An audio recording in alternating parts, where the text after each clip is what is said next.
Oi, Thaís! Olá, bem-vindos! Olá, olá, olá, muito boa tarde!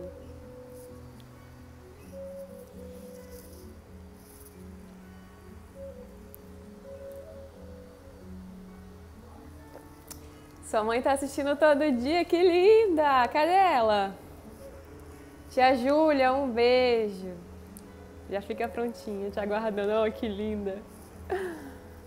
Bruna, bem-vinda, boa tarde. Que bom que você tá aqui também, Thaís. Chamei Tayana já, viu? Já disse, mulher, vamos lá na live, vamos fazer uma troca. Paulo, muito obrigada por estar aqui, Paulo. Camila, Daiane, Zeca, Janaína. Tia Júlia chegou! Que linda! Bruna, um beijo, meu amor. Obrigada por você estar aqui. Boa tarde, Paulo. Que bom que você está aqui. Camila, sua mãe tá assistindo também. Oh, beleza, todas as mães aqui, gente, amei. A minha também daqui a pouco chega. A minha daqui a pouco chega aqui também. Já pegaram aí um papelzinho, caneta? Pegaram um copinho d'água, um chazinho? Zeca, boa tarde. Citei você ontem na minha live. Que lindo! Obrigada, meu bem. Obrigada. Que bom que você tá aqui. Essa quarentena fazendo todo mundo, né, se mexer e mostrar um pouco de si pro mundo. Olha que lindo, gente. Tá sendo maravilhoso.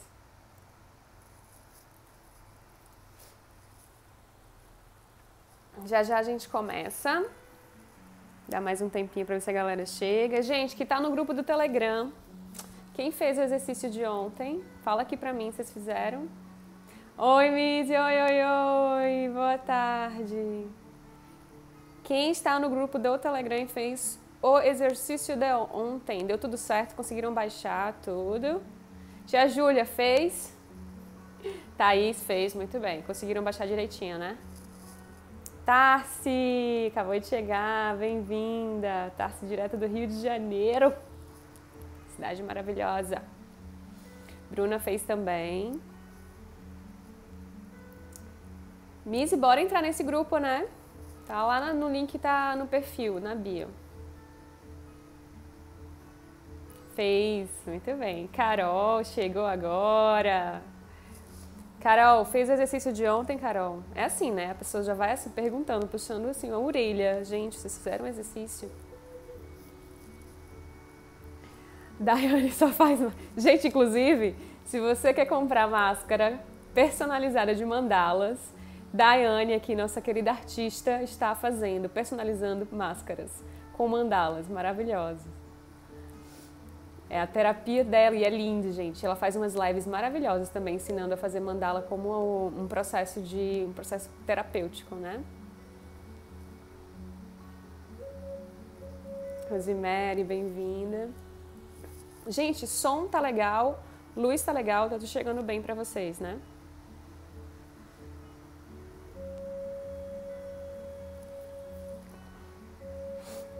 Super meditativo. Inclusive, amanhã a gente vai falar, eu vou ter uma convidada super especial e a gente vai falar sobre o inconsciente, sobre Jung. E Jung está muito relacionado com esses processos de cura e terapia através da arte, né? E a gente vai conversar um pouquinho sobre isso amanhã com Catiane, psicóloga maravilhosa. Arlene, boa tarde. Isa, ainda bem que você não viu outro. Mulher. Boa tarde, gente. E assim, gente, pra quem tá chegando hoje, não sei se tem alguém chegando hoje, a gente já começou segunda-feira, né, a conversar sobre alguns temas importantes para esse processo de autoconhecimento, temas que eu uso na minha jornada, que eu passo para os meus alunos de diferentes formas, né, e a ideia é que a gente expanda a nossa consciência em relação a nossa existência, né? Então, tentar observar alguns padrões de comportamento, tentar observar como é que a gente tem vivido, quais são os padrões de pensamento também que a gente tem diariamente, né? Processos egóicos, então, se a gente está muito identificado com algum tipo de função, algum tipo de crença, enfim, a gente vem trabalhando isso ao longo da semana. E hoje a gente vai continuar nessa jornada e a gente vai falar sobre o caminho do meio e sobre mente reativa e presença. Né? A gente já falou de ego, já falou de corpo de dor, já falou dos 4 compromissos do Miguel Ruiz, super interessante, né? Filosofia tolteca. Hoje a gente vai falar um pouquinho da filosofia budista e eu vou tentar tirar alguns conceitos e aplicar na nossa vida, tá? A partir desse caminho do meio, que é completamente permeado pelo mindfulness, né? O mindfulness, quando a gente faz práticas de meditação, faz práticas de atenção plena, esses conceitos eles estão ali, porque é um conceito de humanidade, não é vinculado necessariamente a dogma ou a religião, tá? Então, tudo que eu estou trazendo para vocês é realmente um convite para que essas reflexões cheguem até vocês, e vocês possam criar outras reflexões a partir da sua existência, da sua experiência e criar ideias e ver se faz sentido, tá? Não é verdade absoluta, você não tem que concordar com o que eu estou falando aqui, não existe verdade absoluta. São só ideias que eu estou jogando para vocês refletirem, para a gente refletir juntos e a partir disso a gente ir construindo um caminho de mais autoconhecimento, tá?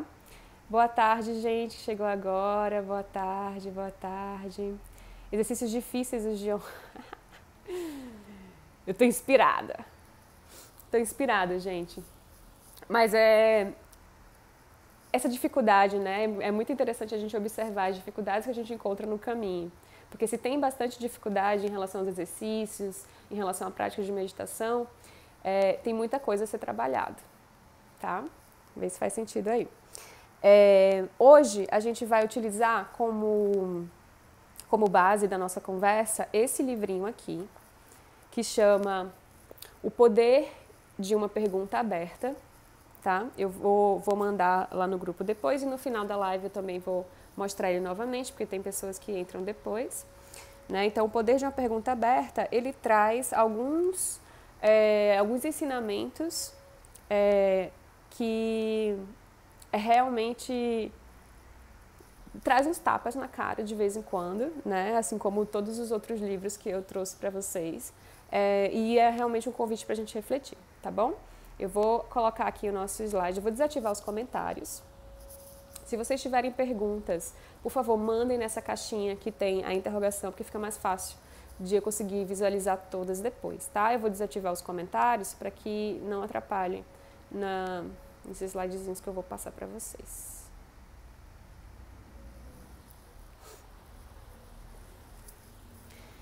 Então vamos lá, começando a falar sobre o caminho do meio, né? A primeira coisa que eu trago para vocês, para a gente refletir um pouco sobre esse caminho e o que será esse caminho do meio, né? É como que a gente responde às coisas, como que a gente se comporta diante de um desafio. E a gente cresce em meio a uma sociedade, que a gente conversou ontem, né? De crenças e leis e regras que está muito baseado no dual, no extremo, no bom e no ruim. A gente está sempre buscando se colocar em alguma polaridade, em alguma polarização, como modo de identificação. E quando a gente se identifica muito com esses extremos, a gente acaba perdendo uma certa harmonia no nosso viver. Então, como que a gente responde às coisas, existe um padrão nisso. Talvez a gente pode começar a refletir qual é o nosso padrão de resposta a tudo isso que a gente vem vivendo, seja em âmbito profissional, pessoal, acadêmico, enfim. Veja que o que está acontecendo hoje nessa quarentena, o que está sendo mais aflorado nessa quarentena em relação à ansiedade, em relação a medo, a tristeza, não surgiu do nada. E nem é exatamente por causa da quarentena, por causa desse momento. talvez isso já existia aí e já existia esse sentimento ou esse tipo de comportamento aí, só que está mais aflorado agora, devido às condições e devido ao modo como a gente se relaciona com essas condições. Então, vamos começar por aí. Então, a gente está aqui para evoluir. A gente veio para cá, né, para que a gente consiga aprender com tudo que a gente vive, com as relações que a gente tem, para que a gente consiga aprender com as dificuldades que se apresentam no nosso caminho. E o ser humano, ele quer sempre a felicidade, ele quer sempre ser feliz, né? Só que existe um grande mito a respeito da felicidade. Eu convido vocês a fazer essa reflexão do que é felicidade para você hoje. Porque as pessoas acham que felicidade é a ausência de dor. Você acha isso? Que felicidade é a ausência de dor? Felicidade não é necessariamente a ausência de dor. A gente pode sentir dor física ou emocional e estar em um estado de mais felicidade, de mais contentamento. Só que existe uma dualidade de que felicidade não pode estar no mesmo ambiente ou no mesmo momento, né, de dor. Porque a gente está nessa dualidade de que ou eu estou feliz ou eu estou sofrendo. E a gente acaba confundindo também sofrimento com dor. Então, dentro desse processo de inconsciência que a gente cresce e a gente é ensinado, né, a viver assim, não tem espaço para as duas coisas, né? Ou eu estou assim ou eu estou assado. Tem esses opostos, esses extremos. E o convite aqui é para a gente começar a visualizar uma nova possibilidade, expandir a nossa consciência para uma nova possibilidade de enxergar as coisas, né? A gente está vivendo na era do dever, do precisar, eu tenho que fazer isso, eu devo fazer aquilo, eu preciso fazer isso. E ao longo dessa semana a gente tem conversado sobre essa necessidade que muitas vezes, a maior parte das vezes, vem do sistema de crenças e da nossa identificação com essas crenças e com as funções e as necessidades que essas crenças nos colocam com o ego, né? Então a gente começa a se identificar com esse comportamento mais egóico, que eu tenho que fazer isso, eu preciso fazer aquilo para me encaixar, para conseguir alguma coisa, para chegar a algum lugar. Por quê? Se eu consigo alguma coisa, se eu chego àquele lugar, eu vou ser valorizado, eu vou ser feliz, eu vou ser aceito, eu vou ser amado. Então a gente começa a ter esse processo de identificação com o ego desde criança. Né? A gente vai sendo podado nas nossas potencialidades para que a gente se encaixe e a gente, quando se encaixa, recebe uma determinada recompensa e quando a gente não se encaixa, a gente é punido. Aí a gente vai aprendendo o que é que o mundo gosta, o que é que o outro gosta, e o que é que eu devo fazer para agradar o outro. E a gente esquece de olhar para a gente e de olhar para as nossas necessidades essenciais, muitas vezes. E fico nesse movimento de tentar me superar ou de superar o outro como modo de autoafirmação ou de ganhar atenção e de ganhar espaço, porque eu acho que esse espaço está de fora e vem de fora. E não é isso. A felicidade, ela não está relacionada à materialidade, não está relacionada ao que a gente tem em termos materiais. Não está relacionada ao meu corpo físico, à forma, à materialidade. Não está relacionada aos títulos que eu tenho, ao meu currículo. Não, a felicidade está relacionada ao meu estado de vida nesse momento, como que eu me relaciono com as coisas. O problema é que o ser humano vive em busca de uma felicidade fora e confunde o contentamento e a autorrealização com prazer. E a gente já fala um pouquinho mais disso. Porque a gente começa a perder o nosso senso de aventura. Então veja, quando a gente é criança, a gente não tem medo de se aventurar, de se colocar em algo novo. A gente não tem medo, a gente vai explorando as coisas, vai descobrindo o mundo através dessa relação do nosso corpo com o mundo. E aí vem os nossos pais e vem as regras sociais e vão te moldando, de modo que você começa a ficar bastante apreensivo no que fazer, porque existe certo e errado, né? Então a gente começa a vibrar no medo, como a gente conversou ontem, e perder essa curiosidade infantil que a gente tem e que é inerente à é da nossa humanidade, a nossa espécie, a gente perde isso por medo, perde esse senso de aventura. A gente tem medo de sofrer, a gente tem medo de doer, tem medo da dor.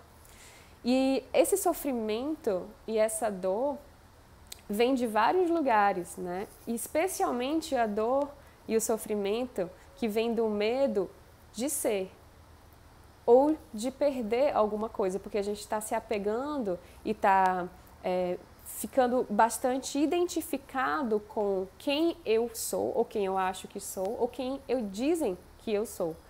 Então essa identificação faz com que a gente sofra, porque se eu sou dessa forma e as pessoas me aceitam dessa forma, se eu começar a sentir algo diferente, um ímpeto de mudança e mudar, as pessoas não vão gostar de mim ou não vão me aceitar. Então eu tenho medo de mudar. Porque existe um processo de autorrejeição aí também. Existe aquele compromisso que você assumiu com você mesmo de acreditar com o que o outro está te dizendo e como o outro está te dizendo. Então, nesse processo de autoconhecimento, é essencial que a gente comece a olhar para a gente e trabalhe muito o perdão de alguns compromissos que a gente fez, que nos distanciaram da nossa essência, e a ressignificação desse caminho rumo a uma autorrealização, a uma vida com mais autenticidade, uma vida com mais presença. Então, esses compromissos que a gente assume de acreditar, né, e de se comportar como o esperado, e de sempre me submeter a algumas situações mesmo sem eu estar feliz com aquilo, mesmo sem eu sentir dentro do meu ser, dentro do meu coração, que faz sentido para mim, a gente continua fazendo porque tem que ser feito, né? Porque a gente tem esse dever, a gente precisa fazer aquilo. E aí, isso abre várias discussões, a gente poderia passar horas falando sobre isso. Né? Por exemplo, de trabalho, mas eu tenho que trabalhar assim porque esse é o meu sustento. Tudo bem, a gente entende. Mas a forma como você faz esse dever, esse trabalho, pode ser modificada de modo que você não sofra tanto, não resista tanto a isso que tem que ser feito. O problema é quando a gente se coloca em uma situação de que eu tenho que fazer para agradar o outro e internamente está ali sabe que está errado, não entra em um acordo com você mesmo, para que você não se machuque, né? E fica inconsciente, você finge que aquilo não está ali e só vai, fica no automático e só vai fazendo. Vai fazendo porque tem que ser feito, para atingir alguma coisa, né? Porque a gente está sempre esperando atingir alguma coisa. Então a gente está vivendo na ausência, a gente está trabalhando na ausência, está trabalhando no dever. Porque eu tenho que fazer isso, porque a vida é assim. Como é que é a sua vida? Porque eu nasci assim, aí começa a culpabilizar o outro, começa a culpabilizar a forma que foi criado, enfim, começa a culpabilizar qualquer outra pessoa, menos trazer a responsabilidade para a gente. Quando a gente começa a trazer a responsabilidade para a gente, do nosso processo, da nossa vida, é possível que a gente comece a construir um caminho mais consciente. E mesmo que existam obstáculos, mesmo que existam coisas que eu tenho que fazer porque a gente precisa jogar o jogo da vida, né, eu lido com aquilo de forma consciente. E eu não me identifico tanto com aquilo, eu não sofro tanto com aquilo, eu não estou tão apegado ao próprio sofrimento, que no fim faz parte da vida humana, né? E aí o caminho do meio. Tá fazendo sentido pra vocês, gente? Se tiver, dá um feedback aqui pra mim, tá? Dá um coraçãozinho aí, porque eu não consigo ver comentários de vocês agora, não. O caminho do meio é aquele caminho para além dos extremos, para além da polaridade. Eu não preciso ficar sempre querendo só felicidade e eu não preciso ficar na infelicidade e vibrando lá no sofrimento, né?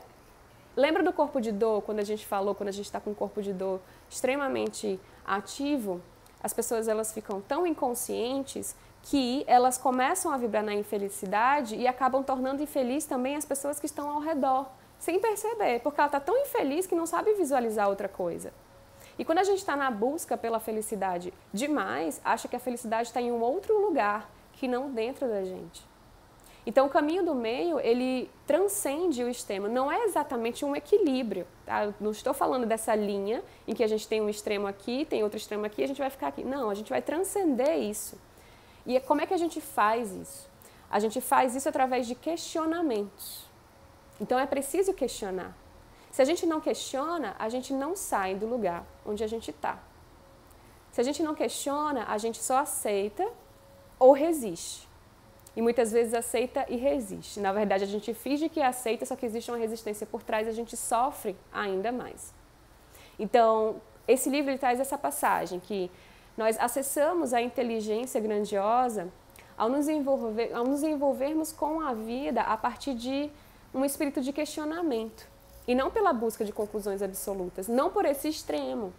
Porque no momento em que a gente acha uma conclusão absoluta, o oposto daquilo é como se fosse errado e não existisse. Porque aquilo é o certo, aquilo é o real, aquele extremo. Então, quando a gente começa a viver para além dos extremos, a gente traz uma abertura para tudo que a gente vive, de modo que a gente se questiona sobre tudo que acontece.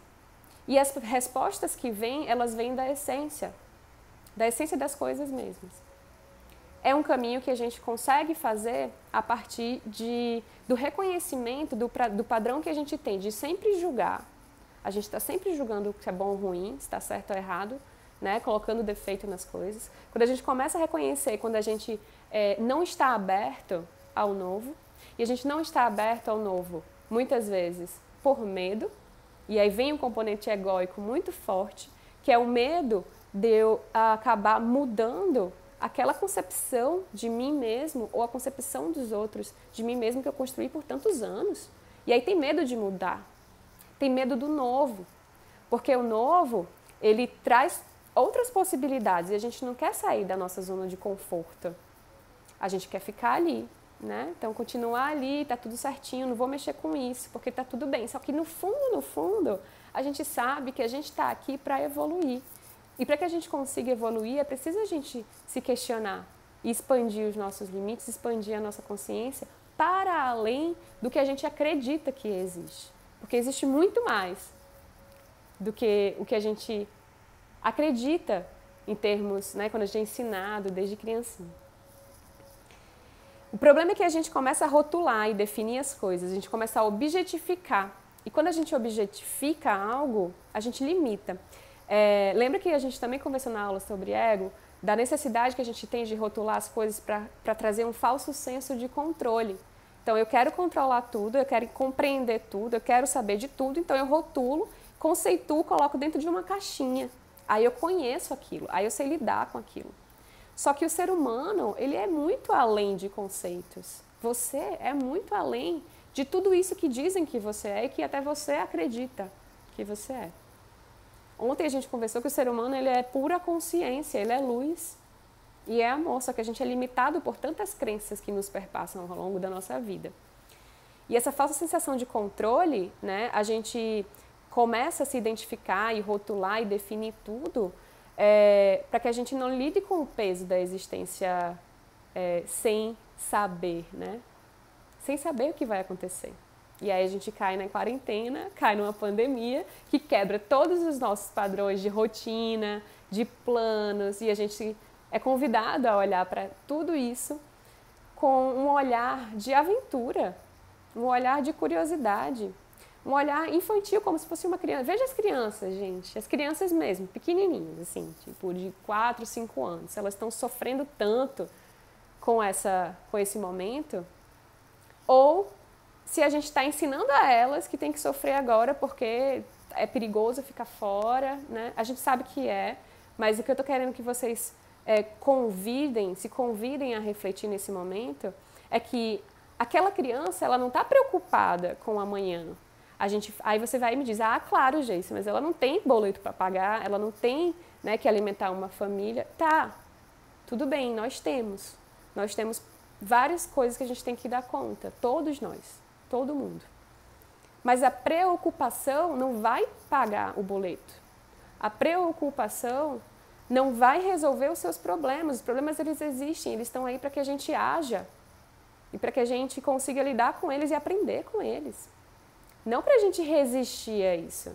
Então, se a gente resiste a uma determinada situação, a gente se estagna, a gente fica lá preso, no medo. Estou resistindo porque eu não quero mudar. E a gente acaba negando a essência de tudo, que é a mudança, a impermanência. E está tudo mudando o tempo inteiro. Se a gente não se adapta a isso, a gente sofre demais. Né? E é preciso que a gente traga essa permissão de investigar a si mesmo, investigar a existência, investigar também a não existência. Não é simplesmente aceitar o que é dado para você e dito como verdade.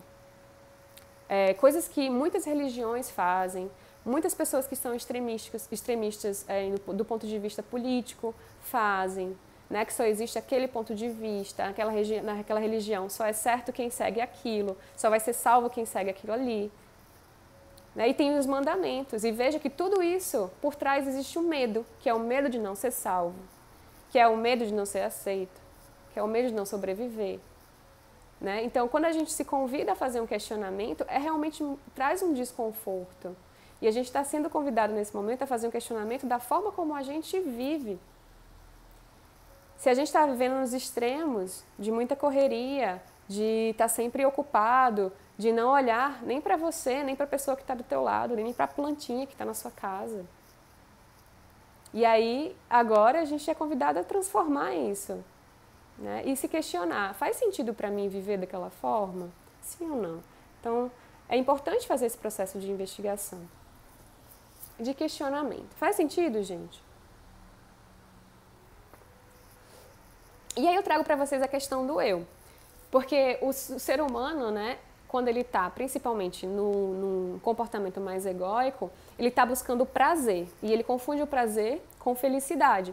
Ou seja, a gente tem na psicologia, na neurociências, dois termos, que é a hedonia, ou uma atitude mais hedônica, ou eudaimônica. A hedônica é aquela atitude que a gente usa, faz tudo e vive buscando o prazer.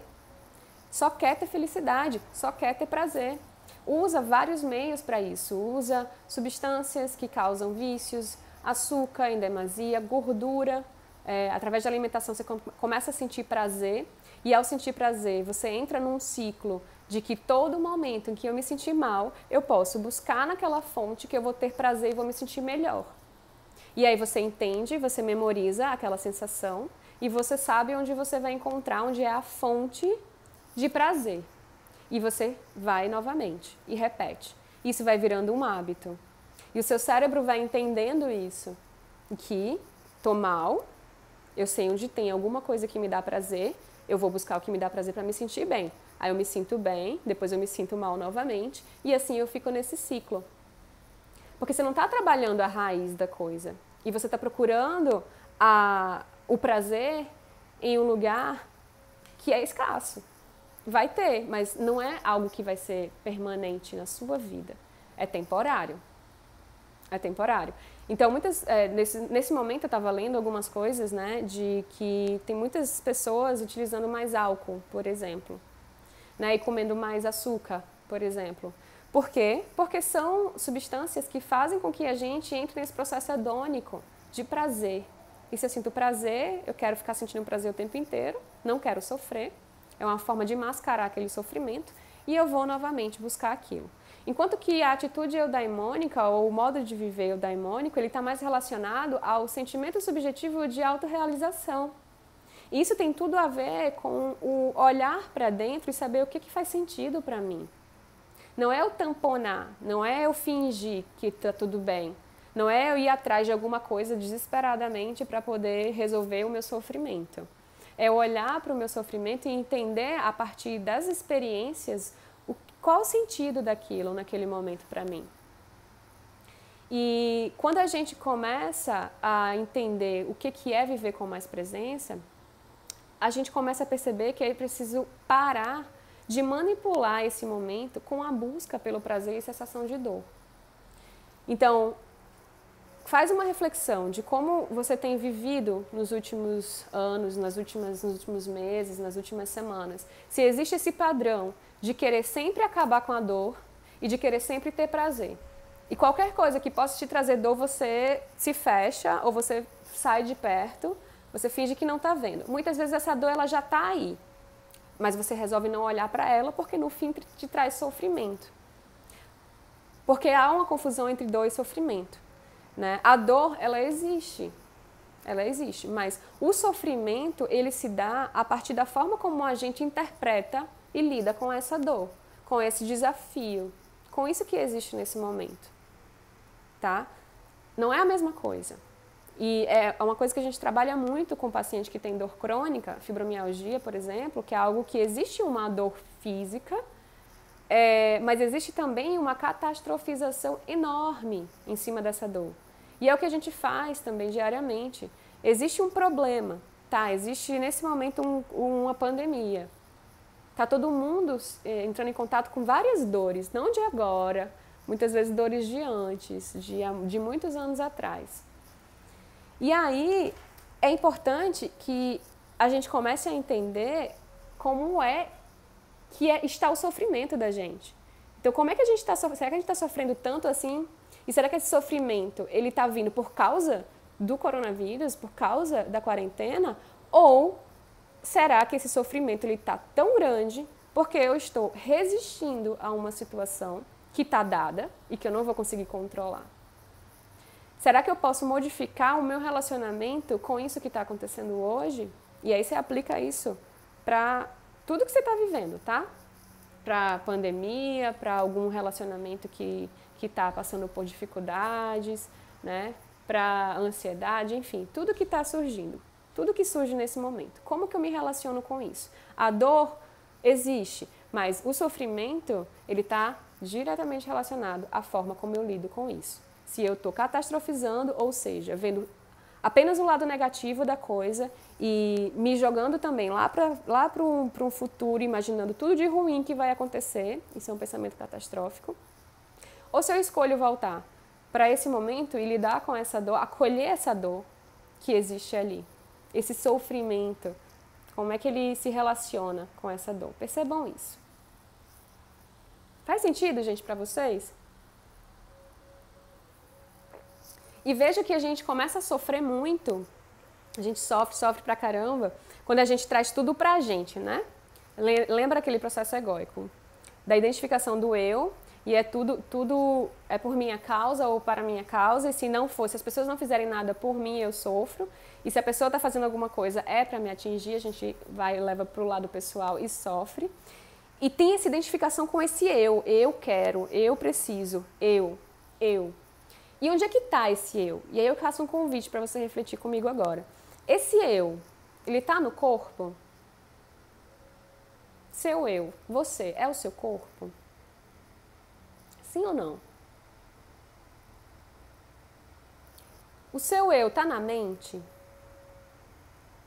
Você é sua mente? Sim ou não?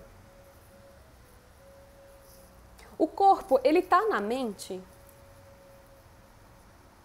Sim ou não? Por que essas perguntas são importantes, gente? Eu não vou entregar tudo para vocês não, quero que vocês reflitam sobre isso, tá?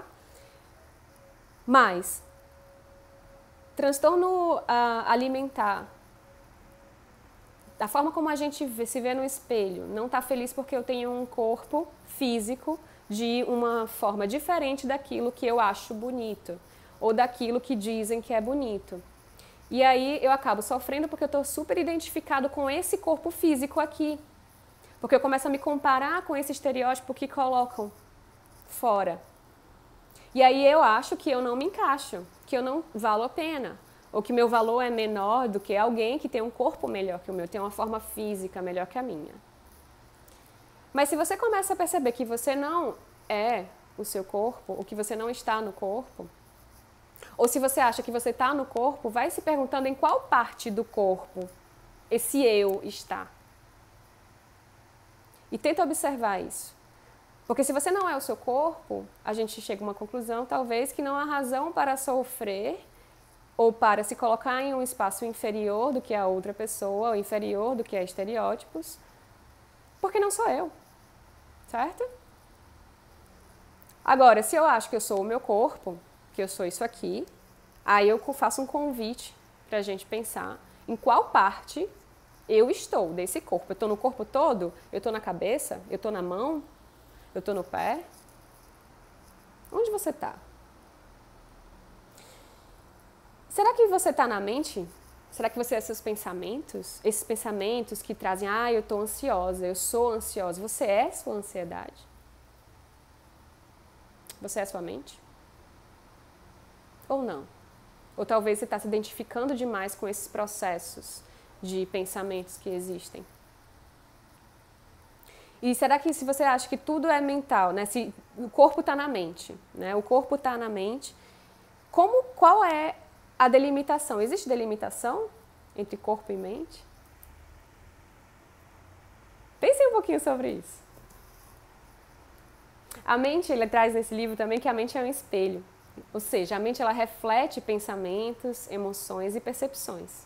E aí, a pergunta que eu fiz para vocês, você é a sua mente? Você é seus pensamentos? O reflexo e o espelho não são as mesmas coisas, né? A mente ela está refletindo tudo que está se passando aí, mas não significa que a sua mente e você são as mesmas coisas. A sua mente e o que você está sentindo, as suas emoções e pensamentos são a mesma coisa. Você não é isso. Vamos tentar fazer uma desidentificação, um descentramento, se afastar um pouquinho. Né? Você não é essa ansiedade. Você não é esse medo. No momento que você assume que você não é isso, que você está vivenciando isso nesse momento e está tudo bem, seu corpo relaxa. Porque você traz espaço. Você permite que aquilo ali esteja, que aquilo ali flua. Um exemplo que ele traz é a lua e a consciência no livro. Ou seja, quando a gente está à noite olhando a lua ela está lá e eu estou visualizando a lua e eu tenho consciência da lua.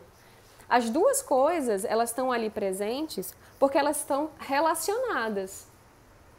Se eu não tivesse consciência, eu não perceberia a lua. Se não tivesse lua, eu não estaria sentindo ou percebendo a lua. Percebe como as coisas elas são relacionais, elas são dadas em relação. E aí, ele traz que não há separação, não há independência, nem interno nem externo, nem centro nem periferia. O que isso quer dizer? Quer dizer que nós todos estamos aqui conectados com tudo que está acontecendo. Não há separação do interno para o externo. Quando eu aceito isso, eu deixo de objetificar o outro, eu deixo de me separar do outro. Gente, lembra que a gente separa, a gente rotula e a gente define como modo de proteção. Como modo de eu entender o que eu sou e o que o outro é.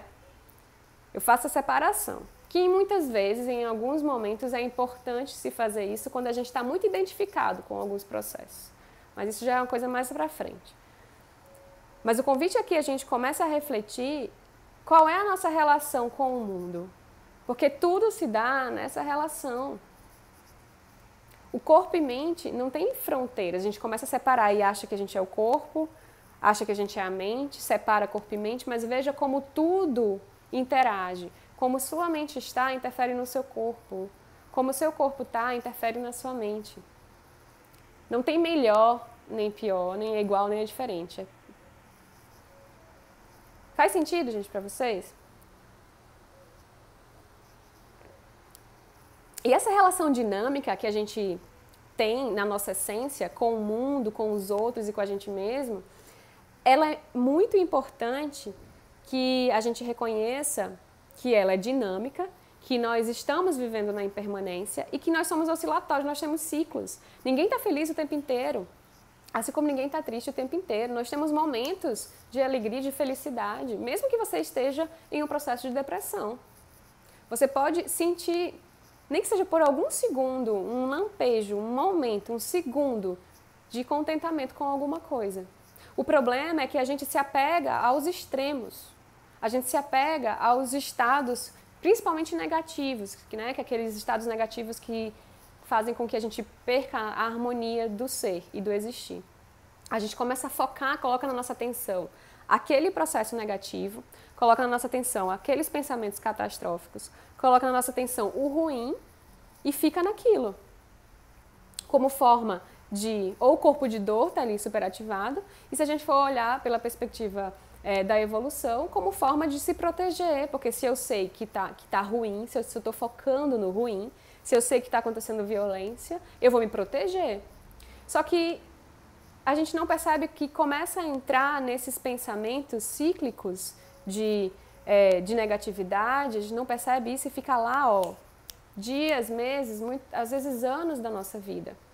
Sempre na negatividade, sempre na reclamação. Mas nós não somos assim. Nós somos cíclicos, nós somos oscilatórios, nós somos dinâmicos, assim como é a natureza.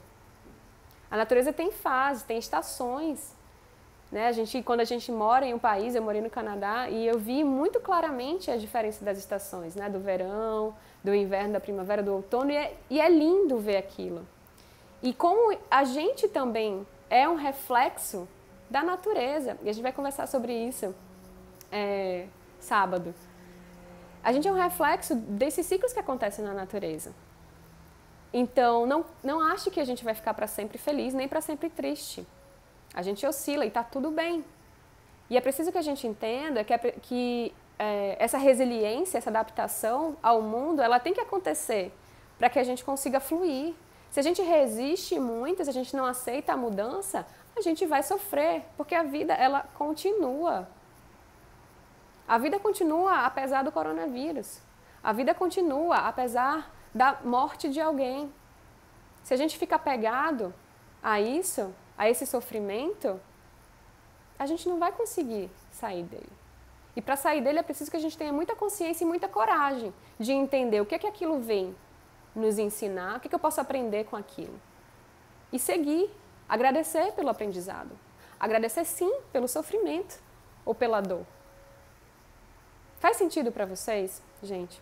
E aí tem uma passagem do livro que ele fala de uma mulher que perdeu o filho e estava sofrendo muito, muito, muito. E aí foi na casa de um monge e aí falou assim, se direcionou ao monge e às divindades, ao Buda, né? E falou que daria tudo para ter o filho de volta. Que eu estava sofrendo muito, sofrendo muito. E aí ele falou assim, se você trouxer uma semente de mostarda da casa de alguém que nunca sofreu, que nunca perdeu ninguém, eu trago seu filho de volta. A mulher procurou, e você acha que ela encontrou? Não. Ela não encontrou essa casa que não há sofrimento. Ela não encontrou essa casa que não houve perda de uma pessoa. Então todos nós estamos aqui e a gente é inerente à vida, esse sofrimento faz parte da vida, mas como a gente lida com esse sofrimento, com essa dor, faz toda a diferença, vai dar o sabor da nossa experiência.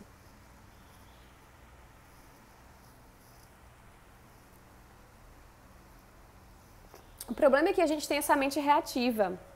A gente tem uma mente que tem essa tendência de estar sempre reagindo no automático, né? Então, permanecer presentes hoje desafia a nossa tendência reativa habitual. É um hábito de sempre reagir. É um hábito de querer estar sempre à frente. É um hábito de querer estar sempre fazendo alguma coisa, no modo fazer. Um exemplo disso é o silêncio. Nas práticas de meditação, quem já fez práticas comigo, sabe que no início eu geralmente dou mais instrução, depois eu deixo mais espaço de silêncio. E ficar em silêncio, muitas vezes, te traz muito ruído. Você começa a perceber as conversas internas que você tem. Você começa a perceber que o silêncio, ele não necessariamente significa a ausência de linguagem, de discurso. Você está ali dentro da sua cabeça conversando de várias formas. E se a gente traz isso para um ambiente, se está 5 pessoas conversando e de repente fica todo mundo em silêncio, 3 minutos em silêncio. Aí muitas pessoas começam a achar isso constrangedor e desconfortável. Por quê? Porque a gente tem essa tendência de estar sempre buscando fazer alguma coisa. De estar sempre tentando conceitualizar. De estar sempre tentando explicar, rotular. Porque a gente não consegue, por causa desse hábito que foi construído ao longo da nossa vida, a gente não consegue simplesmente permanecer. Ser. Então a gente foge do desconforto, a gente foge disso tentando reinventar e ficar fazendo alguma coisa. recriando esse eu. Ah, eu tenho que fazer isso, eu tenho que pagar o boleto, eu tenho... Experimentem meditar por 5 minutos, para quem nunca meditou. Como vai vir que eu tenho que fazer a aula, que eu tenho que pagar o boleto, eu não fiz isso, eu não fiz aquilo, é sempre nesse processo do eu tenho que fazer alguma coisa. Ou eu não fiz alguma coisa. Faz sentido, gente, para vocês? Vocês se visualizam nisso? Nesse desconforto, quando há um silêncio, existe esse desconforto, ou vocês ficam de boas em relação ao silêncio? Vocês conseguem ficar em silêncio? E aí, essa mente reativa, ela age de 2 formas, através do exagero e da negação. Através do exagero, a gente quer se envolver e quer sempre mais do que o essencial. A gente está querendo sempre mais, né? Lembra daquele processo egóico, eu quero sempre mais, nunca está suficiente, nunca está feliz, quer mais e mais. E aí quando você acha que ao atingir, eu vou ser feliz quando eu tiver isso, aí você tem aquilo e você não se sente feliz. Ah não, mas agora eu vou ser feliz quando eu chegar a tal lugar. Aí você chega a tal lugar e você não é feliz. Porque é nesse processo de insatisfação eterno, quando a gente está nesse exagero. Ou a gente está na negação, que a gente nega as experiências, que não atendem às nossas expectativas. Aí a gente se frustra e tem a nossa mente como inimigo, né? A gente nega muitas vezes as nossas emoções, nega a nossa ansiedade, nega o medo, nega uma vontade de fazer diferente. Não, porque não pode, não, porque eu não posso sentir medo. Ah, porque eu tenho que ser forte, porque eu não posso ser vulnerável. Nego tudo isso que está presente. E quando a gente nega isso, é como se a gente estivesse negando aquele momento. E negar o momento é negar a vida. Então a nossa mente começa a se tornar um inimigo, porque a mente está trazendo, está sendo refletido, né? Porque a mente é espelho, está refletindo os nossos pensamentos, está refletindo as nossas emoções. Então eu não quero pensar, eu não quero olhar para esse pensamento, eu não quero isso. E aí você entra nesse processo de supressão de emoções e de negação de tudo que há e de tudo que está acontecendo. E a partir do caminho do meio, a partir da presença e do cultivo de presença, a gente começa a perceber que é possível acolher tudo isso.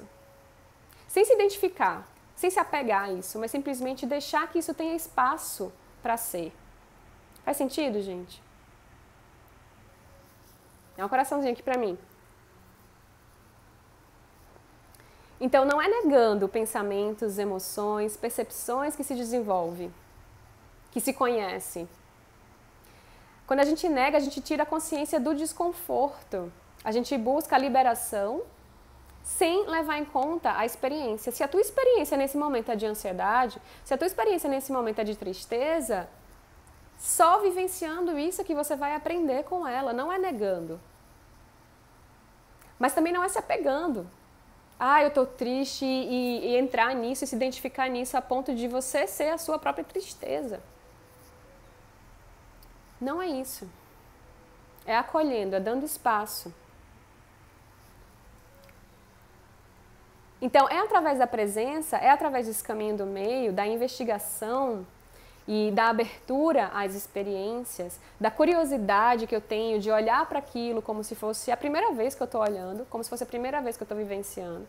O não julgar, não polarizar, nem bom nem ruim, é através da aceitação que a gente consegue estabelecer mais presença nesse caminho, na nossa existência. Tudo isso parece muito longe quando a gente está muito identificado com padrões de hábitos inconscientes, né, com padrões de automatismo e de vitimização, com padrões egóicos. Tudo isso que eu estou falando aqui parece muito distante, mas não é. Basta a gente conseguir encontrar a nossa motivação, e a partir da motivação a gente investir tempo e energia no nosso desenvolvimento. É um caminho que vai exigir uma desconstrução. E para que a gente se desconstrua, exige muita coragem. A gente conversou sobre isso ontem. Exige muita coragem, determinação e persistência para que a gente continue nisso. Então a presença, né, é interessante a gente observar que o hábito que a gente tem de proteção de nós mesmos, daquilo que a gente chama de outro, desaparece quando a gente começa a viver com mais presença, porque eu não tenho que me proteger mais. Eu não tenho que me colocar numa postura de defesa mais. Eu acolho. Eu tenho mais amor. Eu tenho mais compaixão. Eu tenho mais presença. Eu tenho espaço para isso. E a gente para de objetificar as coisas. A gente para de querer rotular e controlar tudo. A gente gera espaço através disso. A gente para também de ter desconforto com a incoisitude. E a incoisitude é o não fazer, é o não identificar, é o não conceitualizar. Quando a gente está fazendo as práticas de meditação, eu sempre trago isso, tipo, tenta observar o que surge sem se identificar, né? Não há o que fazer agora, apenas respira. E não existe certo nem errado. É respirar, é ser, é se dar espaço para isso. Então, através da presença que a gente começa a identificar quando as pessoas têm confiança nela mesma, porque ela começa a ter confiança na experiência direta da vida, ela começa a ser mais intuitiva, ela começa a sentir mais, ela não está querendo mais autoafirmar-se através do outro, ela não está buscando fora a necessidade de afirmação, ela tem todas as respostas, ela tem toda a segurança, porque está dentro dela. E a gente começa a entender, né, como que se dá esse processo quando a gente vai vivenciando também. E a gente começa a reconhecer a natureza das coisas, que a natureza ela é impermanente, ela é abundante e sem limites. E a gente começa a viver para além dos extremos e da dualidade. Faz sentido para vocês, gente? Vou ativar aqui os comentários e ver já já as perguntas que vocês me mandaram.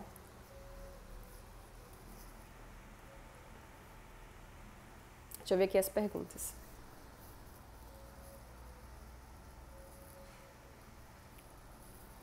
E quando você se acha tranquila, consegue lidar com o sofrimento e com a dor... Peraí, deixa eu ver o resto.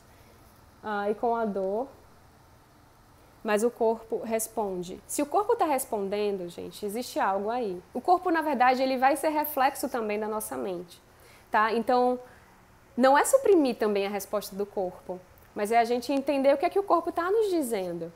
Se o corpo está reclamando alguma coisa, talvez a gente não esteja tão tranquilo assim, ou talvez está se deixando influenciar muito pelos processos que ainda estão acontecendo.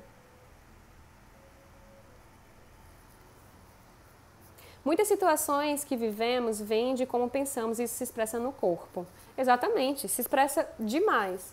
E o fato de você ter um processo de autoconhecimento, o fato de você ter uma prática espiritual, o fato de você estar nisso há muitos anos, não te deixa imune, tá? Não te deixa imune de você ter situações físicas por causa de situações emocionais, não. Mas a gente fica mais sensível a essa observação. A gente fica mais presente e consegue perceber quando aquilo está acontecendo. O problema é que quando a gente está num processo mais inconsciente, a gente passa muitas vezes a vida toda e o corpo está ali gritando e a gente não percebe. Porque a gente está muito ocupado com coisas imaginárias, com o futuro que não existiu e que talvez não vai existir. A gente esquece do presente e esquece do corpo. Não estou falando do corpo só como forma física, não, mas de tudo isso que nos constitui, das nossas relações com o mundo.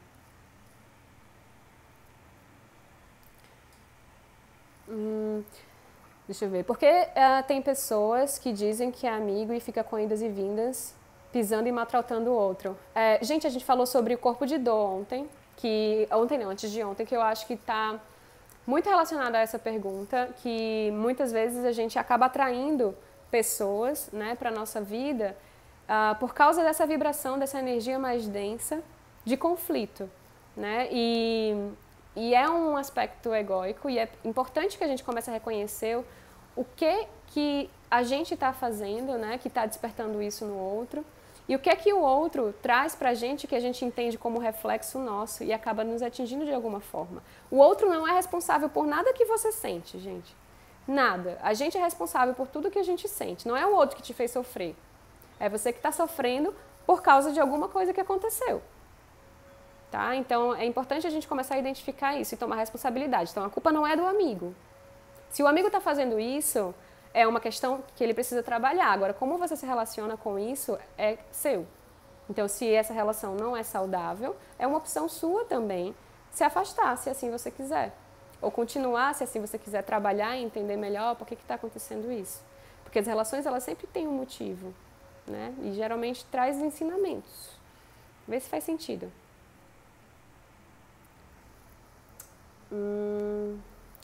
Se meu eu está na minha mente, meu eu está obrigatoriamente nos meus pensamentos? Deixo para vocês essa pergunta aí de Carol. Se o eu está na minha mente, vou até ler de novo. Se meu eu está na minha mente, meu eu está obrigatoriamente nos meus pensamentos? O que vocês acham, gente? Tá ou não tá?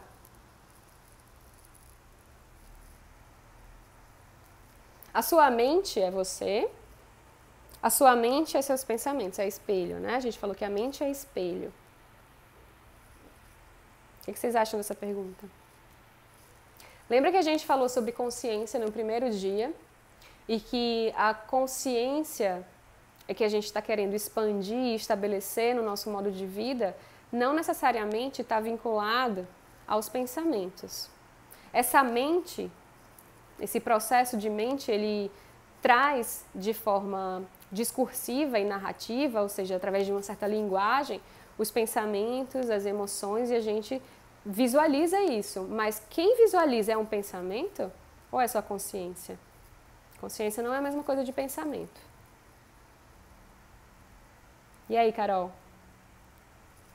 Faz sentido? Entendeu? E aí, deixa eu ver aqui os comentários de vocês agora.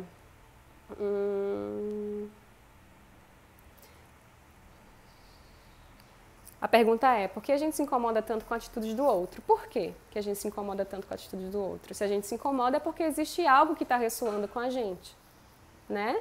Está dentro da gente. Não é do outro, é nosso. Se a gente está incomodando, é nosso. Por que está incomodando? Tudo é questão de escolha, a Marione falou. Creio que alguns momentos negativos devem ser vivenciados. Cabe a nós termos consciência e principalmente escolher se vou ou não deixar esse momento me consumir. Exatamente. Né? A gente vai viver, a gente vai permitir que isso esteja e seja, mas a gente não vai se deixar aprisionar ou ser escravo dessa emoção ou desse pensamento. Isso é escolha. Agora, para que a gente tenha essa escolha, essa capacidade de escolha, é preciso ter consciência. E para que a gente tenha consciência, é um trabalho que a gente faz diariamente, durante a vida toda. Mente e pensamento são a mesma coisa? A mente é um reflexo de pensamentos, emoções, segundo esse livro aqui, tá? Inclusive eu vou mostrar novamente. O poder de uma pergunta aberta. A mente é um reflexo, mas a mente não é a mesma coisa de consciência. Antes tinha muita ansiedade e hoje estou aprendendo a enfrentar, o que melhorou muito as tensões e dores musculares. Porque no fim não existe essa separação, né, de corpo e mente. Quando no momento em que a gente começa a entrar nesse processo de mais autoconhecimento, a gente começa a entender os sinais físicos de quando a gente está com uma certa rigidez mental, ou do que está incomodando a gente de alguma forma, e a gente precisa olhar para aquilo, e não sabe olhar em termos emocionais ou em termos mentais. Aí o corpo começa a reclamar muito, né? Faz sentido, gente, para vocês? Bom, eu tenho mais um minutinho só. Eu queria agradecer mais uma vez vocês estarem aqui hoje. Vou mandar lá no grupo o exercício de hoje. Esse livro, gente, tem muito ensinamento. Olha, eu peguei, acho que os 3 primeiros capítulos só. Então, por favor, se quiserem aprofundar nisso, nesse caminho do meio, na forma de lidar com os pensamentos de acordo com a filosofia budista, tá? Esse livro aqui traz muita coisa legal e uma leitura super boa de ser feita, tá? Não é nada difícil, não. Mas é preciso que a gente traga espaço para reflexão, tá? Sem procurar verdades absolutas. O caminho do meio não é isso. Não é tirar conclusões absolutas. É estar aberto ao que surgir. Estar aberto ao momento presente, né? Que é diferente todos os dias, que é impermanente. Eu vou mandar lá, amanhã a gente tem uma convidada para falar aqui sobre inconsciente, vai ser massa, tá bom? Um beijo para vocês, muito, muito obrigada, fiquem bem, gratidão. Tchau, tchau.